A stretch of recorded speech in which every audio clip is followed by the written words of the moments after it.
Começar mais um bastidor climatrônico. Estamos começando mais um bastidor climatrônico. A gente vai compartilhar contigo o por trás de cada reparo. Uma visão mais do negócio do climatrônico, uma visão mais bastidor mesmo. Na quarta-feira eu trago dicas práticas do campo de batalha, bancada mesmo. E aqui no bastidor climatrônico a gente vem trazer por trás de cada reparo. O reparo foi feito, tem a parte técnica da coisa, a gente fala um pouco aqui da parte técnica, mas a visão é trazer o por trás mesmo. Os percalços, precificações, margem de lucro, mais a visão do negócio em si. Tá ok? Boa tarde aqui a todos. No bastidor de hoje, vamos trazer o seguinte questão. Como a gente faturou R$ 1.500 com a troca de um IPM. Esse reparo, por que desse reparo? Esse reparo foi a troca de um IPM de uma máquina VRF Midea, tá? A parte de potência, o IPM é o componente que parte o compressor. A parte de potência utilizada para partir o compressor, tá? E quando ele dá problema, tem problema no IPM, não tem reparo o IPM, tem que ser trocado, tá? A gente trocou esse IPM e recuperamos essa máquina, essa placa, tá? O IPM foi algo que a gente comprou por importação, não acha no Brasil. E saiu algo em torno de 60 ou foi 70 reais. Não foi taxado, às vezes aí o preço dobra. Nesse caso não foi, algo em torno de 60 ou 70 reais. Então foi um reparo que o componente trocado custou esse valor. E o orçamento dado foi de R$ 1.500, foi aprovado já o orçamento. Tá? Demorou até um pouco, porque vem por importação. E a gente não conseguiu achar no Brasil e não tinha em estoque. Tá? É uma placa... A gente não tinha pegado essa placa para analisar, na verdade. Beleza? Então vamos lá. A placa chegou pra gente, mais ou menos. Isso foi um reparo que está demorando devido ao fato de ser importação o componente. Mas o cliente optou por esperar. Porém, ela chegou pra gente e nós analisamos e verificamos que o defeito estava no IPM. Fizemos um teste prático e identificamos o defeito do IPM, tá? Um mau funcionamento do IPM interno do IPM. Então a gente pesquisou o IPM, achamos no exterior e importamos. Então demorou para importar. Porém, a primeira análise lá foi algo que uma análise mais rebuscada, mais detalhada, tá? Porque primeiro, era um equipamento que a gente nunca tinha analisado, a placa de potência desse equipamento, desse modelo a gente nunca tinha analisado. Então tinha algumas peculiaridades que a gente tinha que levantar, não tinha tanta experiência assim nesse modelo, mas nada que a gente não sentasse lá e desse analisada. A gente foi analisar a placa, até identificar o problema no IPM, a gente demorou assim uma, 2 horinhas de análise, isso lá no passado, né? Isso lá no passado, há um tempo atrás, antes de a gente diagnosticar o IPM. Um detalhe importante que a gente tem nessa análise o IPM é o componente mais caro dessa placa. Isso. Tirando o micro, que se der problema no micro a gente não tem conserto, né? Mas que tem como substituir é o IPM. Ele é mais caro. A gente comprou barato. Eu falei esse preço aqui, mas é um preço que a gente compra por comprar de importação e tudo mais, consegue barato. Mas ele é um IPM que custa em torno de 150 reais, 200 reais. 400 reais, dependendo de onde você encontre, tá? Ele está nessa faixa, ou componente, aqui nacional. Se você for achar aqui nacionalmente, eu achei alguns equivalentes, por isso que eu estou falando esse preço aqui no Brasil. Achei alguns equivalentes aí, tinham esse preço no mercado aqui nacional. Os equivalentes, tá? O igual a ele eu não achei, por isso que eu tive que importar. Quando importa é mais barato, desde que você não seja taxado. Enfim, só que antes da gente diagnosticar que é esse componente, a gente tem que ter certeza que é esse componente. Então a gente analisa em detalhes essa placa. E ao fazer o teste funcional do IPM, nós verificamos que ele não estava com o funcionamento correto. Tá? Não estava com o funcionamento correto. E aí nós diagnosticamos que era IPM e fomos comprar o IPM. Então não vou contar esse tempo que ficamos esperando o IPM chegar, tá? Quando chega o IPM, vou botar mais uma horinha entre troca de IPM e teste, tá? Então foi um reparo, vou botar mais 2 horinhas aí, seja um reparo de mais ou menos 4 horas. Então vai um turno de reparo, né? Botar o todo e o valor do reparo foi R$ 1.500, o valor do orçamento desse serviço. Beleza? De novo, não é só trocar o componente foi em torno de R$70 pra gente. Ela trocou R$1.500 e botou um componente de R$70, cara, que absurdo é esse lá? Lembrando, galera, a gente não trabalha com troca de componente, nós não somos loja de eletrônica, a gente trabalha com solução, a gente vende a solução para o cliente, tá? E a solução para esse cliente, se ele não repara a placa, a outra opção que ele tem é o que? É trocar a placa. E é uma placa que custa, se eu não me engano, nós pesquisamos na época, não estou mais com o número certo aqui na minha cabeça, algo em torno de R$7.000, 6, 7 mil reais, tá? Uma plaquinha dessa. Então, o cara tá pagando uma fração desse valor da placa nova. Sim, é caro mesmo. E essa, acredito, vai por mim. Foi a placa do IPM de uma VRF Midea. Vai por mim, é uma das baratas do mundo do VRF. Tem placa de 20 mil, né? Tem placa de quase 30 mil. Então, a placa custa esse valor, o cara tem a opção de pagar, comprar uma placa nova por 6, vamos botar que é 6 mil. Comprar uma placa nova por 6 ou reparar a placa que ele tem por 1.500. O que é mais barato para o cliente? Então, eu proponho uma solução, não foi tão rápida quanto eu esperava, porque o componente tinha que importar. Mas é tão barato em relação a comprar uma nova que o cliente optou por esperar. Entendeu? Se você olha do ponto de vista do componente, absurdo.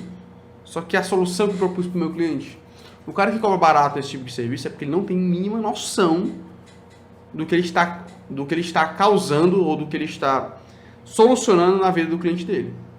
O cara não tem a menor noção, aí ele cobra barato num tipo de serviço desse. Cobra barato não é que a gente cobrou caro, né? Eu acabei de dizer que a gente cobrou barato em relação a... Ele cobra faz de graça o serviço, né? Porque se eu considerar a precificação igual a precificação de uma máquina split 9000 BTUs inverter, eu vou estar trabalhando aquém do que parece até não, o tempo de garantia continua sendo 90 dias, mas parece até, se o cara, presta atenção, quando você cobra barato demais, quando você cobra barato demais, seja num reparo eletrônico, ou seja em outros reparos, você evidencia você deixa transparecer ou uma inexperiência ou um serviço ruim, entendeu? Ou um serviço ruim. Por exemplo, quando eu peguei meu primeiro cliente de VRF, quando eu estava querendo aprender sobre VRF, eu lembro que eu queria pegar o cliente, estava desesperado para pegar o cliente, só que ao mesmo tempo eu queria fazer de graça, para vocês terem noção. Eu faria de graça, para aprender o que eu aprendi com aquele cliente. Só que eu sabia que se eu cobrasse muito barato, ia soar, não ia passar credibilidade. Eu cobrei barato. Eu lembro que eu cobrei R$500 na época, para reparar a placa de VRF. Cara, tem muitas aqui, pois eu faço R$500. Foi meio que sem enxergar, assim.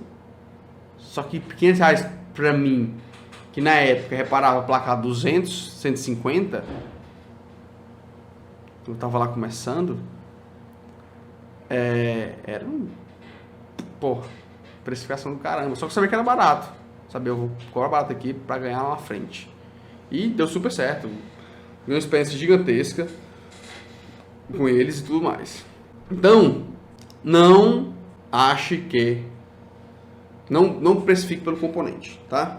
Porque se fosse precificar pelo componente, eu cobraria 10 vezes mais, cobraria R$700 desse serviço. Não é só a troca do componente, nós não trabalhamos com trocas de componente. Nós trabalhamos com solução de problemas. Grave isso, eu estou frisando nessa temporada do bastidor muito isso, para você cair a sua ficha. Aí o que acontece aqui no bastidor? Quem precifica? Não é meu técnico que precifica. Entendeu? É quem lida diretamente com o cliente. Aqui tem o Lucas e eu auxilio o Lucas aqui, né? Eu nem estou mais lidando diretamente com o cliente. Só pessoalmente aqui na Lautec, mas de telefone é o Lucas.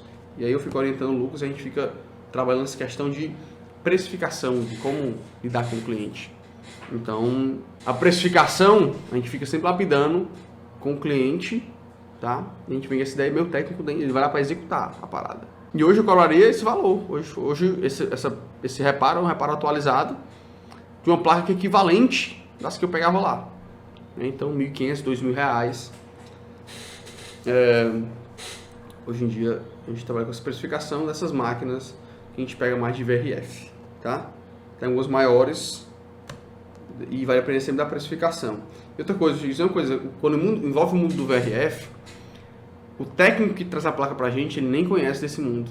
Eu lembro que uma situação que a gente passou aqui, que eu passei o orçamento pro cliente, era VRF. O cara trouxe 2 kits de condensadores de VRF. Então o cara foi lá, chegou em 2 condensadoras, estavam paradas, ele tirou todas as placas e trouxe pra gente. Então foi 2 kits, né? Porque tem várias placas no condensador. Ele trouxe dois grupos, vamos dizer assim, melhor, 2 grupos de placas de VRF, LG. E aí pra gente analisar, a gente analisou, passei o orçamento para ele, se eu não me engano, posso estar enganado, o orçamento ficou algo em torno de R$12.000 os reparos, entre reparos e análises. O cara deu um salto absurdo. Que é isso, cara? Com esse preço eu compro as placas tudo nova. Eu disse, esse cara não sabe o que ele tá dizendo. Eu disse, não, tá tudo bem então.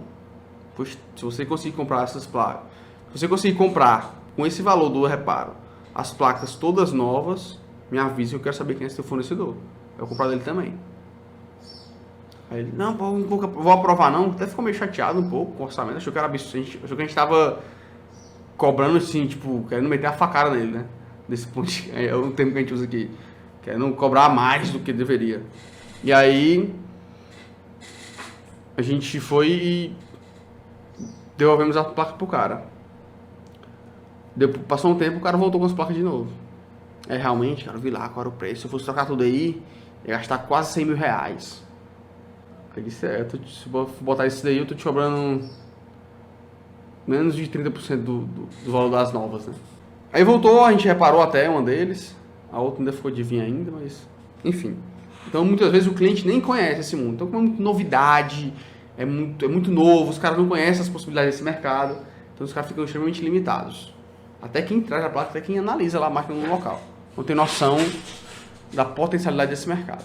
E não tem noção dos valores. Aí o cara vai lá, não sabe o quanto ele tá... Qual o tamanho da máquina que ele está trabalhando. Aí ele cobra um valor irrisório em relação àquela máquina.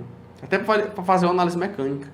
Aí o cara tem que dar garantia da máquina que custa horrores de valores. Aí o cara fica... Só que o cara cobrou o valor de ter analisado uma máquina piso-teto, entendeu? E aí o cara fica... Porque ele não sabe precificar. Então transparece, está na precificação sua falta de conhecimento. Beleza? Mas mesmo assim você tem que cogitar esse tipo de reparo. Você deve cogitar esse tipo de reparo. Por quê? Porque, claro, exige um conhecimento maior, né, da parte eletrônica. Vamos lá, não é nenhum conhecimento maior não. Tá? Não existe um conhecimento extremamente maior não. É um conhecimento de eletrônica. Mas é um reparo que o trabalho para trocar um IPM de uma VRF, o mesmo trabalho para trocar o IPM de uma máquina 9000 BTUs. Só que na 9000 BTUs, só que na VRF eu consigo cobrar, sei lá, quase 10 vezes mais. Então, por que você não deve cogitar esse tipo de reparo? Especialmente em máquinas de VRF, vale demais o reparo. Porque são placas caríssimas. São placas importantíssimas. Outra vez, a gente estava analisando um grupo de VRF de um hospital que a ala estava parada. O hospital teve que remanejar toda a ala do hospital lá, parou tudo, porque um grupo de VRF, condensador, estava parado, E o defeito lá não era nem placa, era um defeito de fluido. Os caras botaram um fluido de má qualidade e não dava rendimento nas máquinas. O fluido refrigerante tem que ser... Até o fluido é importante, todo mundo trabalha com o fluido o mais barato possível. Entendeu? Então, sim, exige um critério maior, porém você consegue cobrar melhor. Consegue cobrar melhor, ter um resultado melhor, né? E tudo isso ajuda, tá? Tudo isso ajuda. Então, vale a pena sim cogitar esse tipo de reparo, tá? Alguns alunos meus já reparam esse tipo de placas, né? Alguns alunos meus reparam esse tipo de placa. Esqueci o nome dele, cara. Mas tem até um vídeo dele aí que diz, pô, reparei um VRF. Olha, Lucas. Reparei um VRF, cobrei 60. Gastei quanto foi? R$60 no componente. E cobrou R$2.000 no reparo. A máquina custava R$6.500. Entendeu? Então, é sempre bom pro cliente. Tá? Especialmente VRF, eu diria até que é a opção que deve ser cogitada, é o reparo da placa. Exatamente, Bruno. Alguns fabricantes nem vendem mais essas placas de VRF, né? Então, e outra coisa, são caríssimos, cara. Quando o teu carro quebra, tu pensa em trocar de carro? Imediatamente, a primeira coisa que tu pensa é em trocar de carro? Então, basicamente as placas de VRF. É caríssimo, o cara tem que... Caraca, é caro, velho. Peraí, deixa eu pensar em reparar esse negócio. Entendeu? Então, vale a pena demais reparar. Né? Tá pegando placa aí já, Bruno, de VRF? Já apareceu algumas aí? Comenta aí, por favor, se já tiver pegado alguma. Então, tem alguns alunos já que já trabalham com VRF. Jefferson também aí, ó. O Bruno acabou de dizer aí. A placa do VRF, ela é a placa do IPM, né? Ah, eu lembro do Jefferson, realmente. Ele já falou comigo aqui, já compartilhou comigo essa dinâmica aí de reparar a placa de VRF. Então, alguns alunos já estão reparando a placa de VRF. E, sim, por exemplo, eu lembro que eu senti um certo nível de facilidade em analisar esse tipo de placa. Eu achei que era um bicho de 7 cabeças, mas eu vim da indústria, né? E na indústria tinha muita placa com essa topologia do VRF. O inversor VEG tem o mesmo IPM que alguns VRFs utilizam. E é isso aí, Bruno. Exatamente. Então, eu lembro quando eu bati o olho assim, eu disse, cara, não é tão assustador assim não. Achei até mais fácil que alguns inverters. Achei até mais tranquilo de trabalhar do que algumas inverters de menor potência, né? E, os componentes todos são de fora, alguns a gente encontra aqui, tá? Alguns componentes a gente consegue encontrar aqui. Nesse caso, eu tive que importar esse componente. Demorou um pouco mais por causa disso. Mas alguns componentes a gente encontra aqui no mercado nacional. Beleza? Geralmente IPM não. Mas alguns outros componentes você encontra sim. É possível encontrar alguns outros componentes. Tá? E aí você consegue resolver o problema do cliente tendo acesso aos componentes aqui no Brasil mesmo. Se não achar, vale a pena até esperar vir de fora. Aí faz que nem eu fiz aqui agora. Apareceu esse PM, a gente comprou e comprou com estoque. Então ficar com estoque aí, a próxima que vier vai ser bem mais rápido. Eu tenho até a potencialidade de cobrar mais, porque vai ser mais rápido. E um grupo VRF parado, ele não para só uma máquina. Para uma ala, ele para uma sala, ele para um andar. Entendeu? Então, muitas vezes o cara não pode se dar ao luxo de ter um grupo de VRF parado. Beleza? Vamos lá. Precisa de uma ferramenta. Não, mas para trabalhar com VRF vai precisar para reparar essa placa aí de VRF, você teve que usar uma ferramenta mais avançada, um osciloscópio. Acredite se quiser. A gente utilizou, para não dizer que a gente utilizou nada mais, a gente utilizou um multímetro analógico. Nem ferro de solda, nem sugador a gente precisou não, porque a gente só energizou a placa, fez uma análise. Precisamos para trocar, né? Para trocar o IPM, precisou de sugador e ferro de solda e solda. E para testar a gente utilizou o multímetro digital e analógico. Então, equipamentos que se você souber utilizar, você consegue dar um diagnóstico e tirar informações do sistema. Eu defendo isso aqui porque a gente vive isso aqui, cara. É uma coisa que a gente vive diariamente. Tá? Não é uma coisa que eu tiro da minha cabeça. É uma parada que a gente tá ali, ó. A gente já parou, eu não peguei no osciloscópio para analisar esse equipamento. Eu não peguei numa fonte de tensão. Eu energizei a placa, fiz lá as medições, fiz lá os acionamentos que precisavam com o analógico e diagnostiquei o defeito. Tá? Troco lá com ferro de solda, boto o IPM novo, faço os mesmos testes e libero para o cliente. Essa é a dinâmica. Tá? Essa é a dinâmica. Então não tem um equipamento super ultra mega power. Tá? Mas tu tá explorando teu cliente, que tu só gastou R$70 e está cobrando R$1.500. De novo, eu vou bater muito nessa tecla aqui, no podcast, no Bastidor Climatônico. Muito. Porque é o que eu escuto. É o que eu escuto, eu quero destruir de uma vez por todas essa mentalidade. Tá? Por quê? Porque a gente não vende troca de componente, a gente vende solução. Eu poderia nem ter trocado componente nenhum. Cobraria o mesmo R$1.500. Certo? Poderia nem ter trocado o IPM. O valor seria esse mesmo. Por quê? Porque eu estou vendendo uma solução para o cliente. E se fosse mais rápido, talvez cobraria até R$2.000. Se eu tivesse separado no mesmo dia, numa semana. Esse demorou. Porque teve que esperar o componente vir da China. Mas se eu tivesse reparado mais rápido, talvez eu tinha potencialidade. Não sei se eu cobraria não, mas eu teria potencialmente possibilidade de cobrar mais. Teria a possibilidade de cobrar mais. Então, por quê? Porque eu não me preocupo qual componente. Nem alteraria o orçamento se fosse o IPM, mais o cheio da fonte chaveada, mais alguns resistores, mais alguns capacitores. Eu não me preocupo com isso. Do mesmo jeito que eu não me preocupo quanto eu gastei com componente, eu não me preocupo quantos componentes eu tive que trocar que estavam com defeito. Eu me preocupo em quanto vale a solução do problema para aquele meu cliente. Sabendo as possibilidades que ele tem, quanto eu consigo economizar para ele. Então eu consegui economizar, considerando que foi R$6.000, que é R$6.000 a placa, eu consegui economizar para o meu cliente R$4.500. Me disse como prestador de serviço eu não tenho valor para o meu cliente desse jeito. Entendeu? Você tem que pegar essa visão. E se o cliente perguntar qual foi o componente trocado, eu digo. Foi trocado o componente, o IPM. O cliente pergunta quanto foi que gastou no IPM, o cliente não pergunta. Tá? Também não precisa saber. Não tem necessidade. Por quê? Porque se ele vier perguntar, eu digo, cara, é o seguinte, eu comprei de fora e posso até dizer, estou dizendo aqui aberto para vocês. O que impede do meu cliente estar aqui assistindo e vendo isso daqui? Nada impede. Mas, de novo, isso não diminui nem vai aumentar meu orçamento. Porque o orçamento foi da solução do problema. O reparo foi da solução do problema. Né? O orçamento foi em cima da solução. Então eu trouxe uma solução para ele que foi mais viável. Cara, é o seguinte, a solução é essa daqui. Não importa o que seja da tua placa. Eu consigo reparar e a solução é essa. Quer fazer? É melhor para ti? É, realmente é. Ah, seria melhor que fosse R$100. Talvez seria melhor, se o cliente busca o preço. Você tem cara que não dá garantia.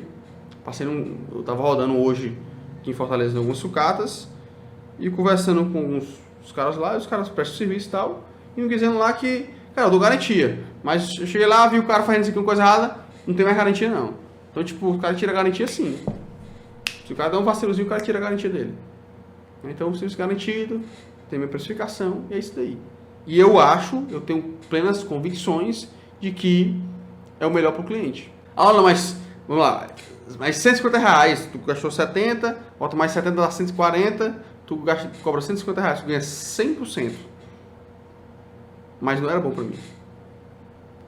Aí a conta não fecha para o meu lado, entendeu? O serviço tem que ser bom para os dois lados. Eu tenho que trabalhar satisfeito, meu cliente tem que ser beneficiado com isso. E nessa condição, meu cliente é beneficiado, porque ele economiza R$4.500, e eu sou beneficiado, porque eu sou bem remunerado por um serviço que poucos fazem, por um serviço que eu vou solucionar o problema do meu cliente. E fico satisfeito, ele fica satisfeito, e todo mundo ganha. É um ganha-ganha. Nosso mercado da manutenção eletrônica é um ganha-ganha. Meu cliente economizou R$4.500, eu ganhei potencialmente R$1.400, né? Potencialmente R$1.400 ou R$1.000. Vou botar que eu trabalho 4 horas aqui, eu ganhei de lucro aí R$1.000. Lucro do serviço, tá? Lucro do serviço. E é um ganha-ganha, tá? Então não construa essa. Eu vou bater bastante nisso daí. Até eu perceber que a galera entendeu que o reparo eletrônico ele não tem nada a ver com a troca do componente. Beleza? O jeito errado de tentar reparar essa placa. Cara, essa placa ela tem algumas peculiaridades, por isso que poucas pessoas mexem nelas. porque elas trabalham com circuitos de alta potência, em torno de 540 volts DC, tá? São trifásicas. E o jeito errado do cara trabalhar com ela é querer energizar ela com monofásica, é querer sair trocando os componentes dela, é não pegar código de erro dela. Quando você faz isso, você não pega código de erro, você sai trocando os componentes aleatoriamente, você não energiza da maneira errada, você pode até colocar um defeito nessa placa. Vamos lá, cara. É a diferença de trabalhar com Fiat Uno no Mille e trabalhar com a Ferrari no nosso segmento, entendeu? O VRF é o supra-sumo do nosso segmento. É a tecnologia de ponta do nosso segmento. É a Ferrari do nosso segmento. Aí tu pega o Fiat Uno Mille, tu que é um cara que repara a placa de convencional, que é o Uno Mille, eu falo com o Uno Mille com propriedade, que a gente tem o Uno Mille aqui na empresa. Entendeu? Aí tu pega o Uno Mille, tu pega o Fusquinha, aí tem o cara que repara Fusquinha, que tu mexe só com convencional, e aí tu vai quem trabalha com Fusquinha, tu mexer numa Ferrari. Entendeu? Não dá pra fazer, não dá, não é desse jeito que funciona. Então querer fazer de qualquer jeito, pegar a diquinha pronta, tem já não sair do canto com o VRF, sem código de erro, tu não sai do canto. Sem entender as energizações, tu não sai do canto. Então o jeito errado, pronto, o VRF eu acho que é a única placa do nosso segmento que os caras realmente respeitam. Como assim, não? Porque às vezes o cara não sabe nada de eletrônica, ele vê uma plaquinha de split convencional, ele quer sair mexendo. Sai mexendo para ver se dá jeito na placa. A única que eu não vejo esse tipo de comportamento é a do VRF, realmente. Do VRF eu não vejo esse tipo de comportamento.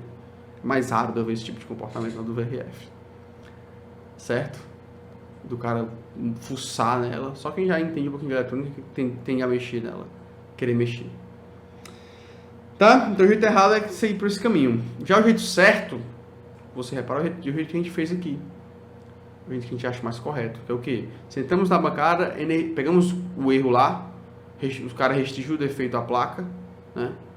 E não estava partindo o compressor, o cara tocou essa plaquinha e a máquina voltou a funcionar, então tá tudo ok lá. Então o cara trouxe a placa correta, chega aqui, a gente bota na bancada, faz uma análise geral, medições, faz um teste prático, medindo, acionando, para só depois condenar o componente que está com o comportamento errado. Então a gente vai lá, faz a medição, a gente não mexeu na placa, a gente está mexendo agora. Foi mexer na hora de trocar o IPM. Mas até trocar o IPM não foi retirado componente, trocado nenhum componente. Foi feita uma energização, como ela funciona normal, energizada. E depois dessa energização foi feita uma varredura nos circuitos do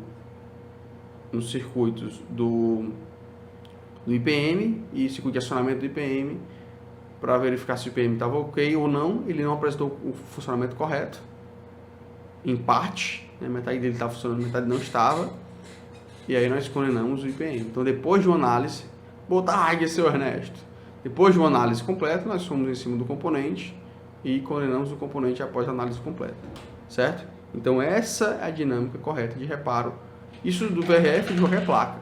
Então esse é o jeito certo que a gente orienta. Se você quiser começar nesse segmento, pelo menos no reparo dessas placas, beleza, eu acho que ela não é porta de entrada, tá? É aconselhar começar pela parte de split inverter, tá? Ter noção do que é o inverter, para ir depois ir para essa parte mais de potência dos VRFs. Porque ele é mais modular, isso facilita mais o trabalho nele, por ser mais modular. Trabalha com tensões maiores, são circuitos mais perigosos até. Se você não sabe fazer testes corretamente, você pode danificar ao invés de tentar reparar. Ok? Então, começar imediatamente nesse segmento, eu aconselharia começar pelas placas de inverter, máquinas menores, para depois tentar alçar voos maiores. É assim que eu oriento aos meus alunos. Isso que eu te oriento aqui também. Mas não esquece, não deixe de cogitar. Aqui a gente também não nega alguns tipos de serviço, né? Foi na área, a gente também não nega. Então, a primeira vez que eu peguei o VRF, eu nunca tinha pegue. Tinha noção muito da placa de inverter normal, mas o VRF nunca tinha pegue. Vou pegar e vou lá estudar. e fui estudar, né, e aceitei o desafio. Beleza? Pra gente finalizar, vamos lá. Quanto foi gasto? Foi gasto algo em torno de 60 ou 70 reais, mais umas 4 horas técnicas, certo? Umas 4 horas técnicas. Desde lá da primeira análise até a troca do IPM depois que o IPM chegou. Então, mais ou menos umas 4 horas técnicas de bancada, tá? Mais ou menos umas 4 horas de bancada. Então foi gasto algo em torno de 70, mais as 4 horas técnicas, foi faturado R$ 1.500, certo? Mais ou menos 4 horas trabalhadas de bancada. O cliente ficou, acho que o cliente ficou extremamente satisfeito com o serviço, a máquina voltou a funcionar, porém, eu acho que a questão e é uma coisa que a gente tem noção que a primeira vez sempre demora mais, mas, por exemplo, se ele trouxer outra placa futuramente, ele vai se surpreender. Por quê? Porque ele está satisfeito porque a placa foi reparada, mas demorou, porque a gente teve que esperar vir de exportação o componente. Eu quero ou não queira, tem esse tempo, né? Cara, foge do nosso controle, ele sabe que não é culpa nossa, mas fica lá, ele fica tipo, pô, beleza, vou esperar o jeito, né? Tem que esperar na melhor situação, na melhor solução para o cliente nesse sentido, do ponto de vista de prazo de entrega do equipamento dele.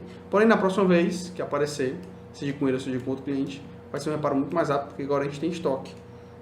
E aí, tendo o estoque, no estoque vai ser um reparo muito mais rápido. Então foi o único detalhezinho que eu acredito que o cliente não ficou. Isso porque a gente é bem criterioso aqui, tá? Então, porque não ficou 100% satisfeito. Em relação ao reparo, ficou satisfeito, a máquina voltou a rodar. Porém, demorou mais porque teve que esperar o componente chegar a China, tá? Mas em relação à máquina funcionando, é satisfação total, porque a máquina voltou a funcionar e o cliente não teve que gastar lá seus R$ 6.000. Ele economizou uma grana aí.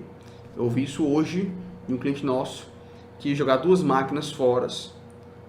Ele optou por não chamar outra empresa para fazer o serviço dele lá, um dos serviços dele. Optou por manter a nossa empresa. Por quê? Porque na primeira serviço que a gente fez para ele ia jogar 2 máquinas cassete.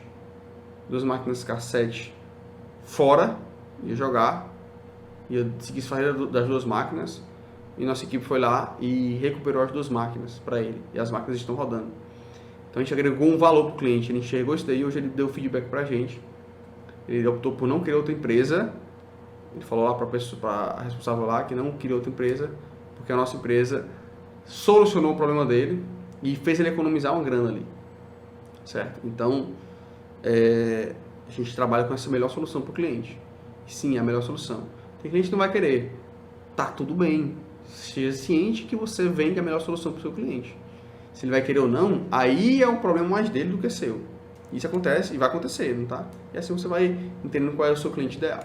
Mais um bastidor climatrônico finalizado. Hoje, no de hoje, trouxemos a experiência de um VRF aqui com vocês. E é isso, não tem escolha do componente. Eu trago o que eu vivo, o que a gente vive aqui na Lautec. Hoje foi um VRF, beleza?